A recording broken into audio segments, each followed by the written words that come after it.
Vote जनता के हाथ में है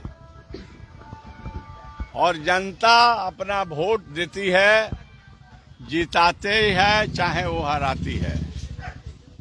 अमित शाह के हाथ में नहीं है किसी को जिता देना हरा देना। हाँ, एक चीज जरूर उनके हाथ में है, इस देश के, इस राज्य के प्रशासन। जनता तो नहीं हराएगी ओसामा को,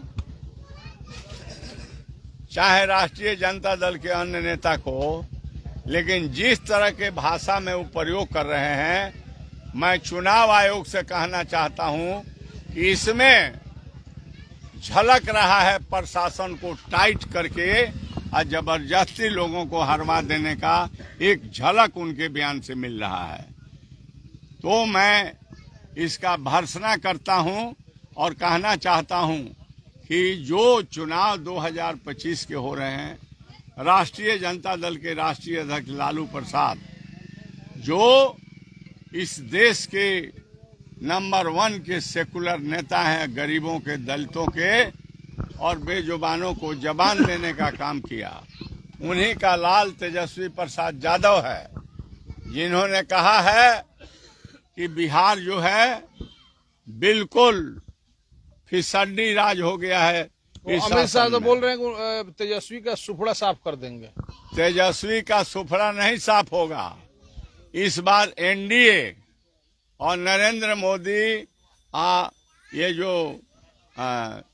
ये जो गृह मंत्री हैं अमित शाह, हम लोगों के सुफड़ा साफ नहीं होगा।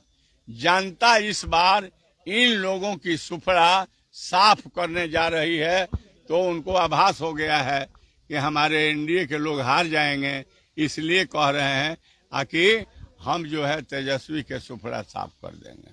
तो क्या लग रहा है कि ओसामा साहब को हराने के लिए प्रशासन का दुरुपयोग भी कर सकता है? अब जौन चीज का इस तरह के भाषा क्यों बोलते हैं?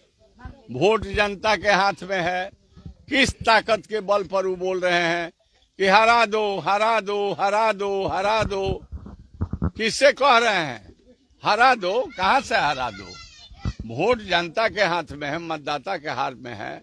आप मंच से बार बार कह रहे हैं हरा दो, हरा दो, हरा दो। कौन हराएगा?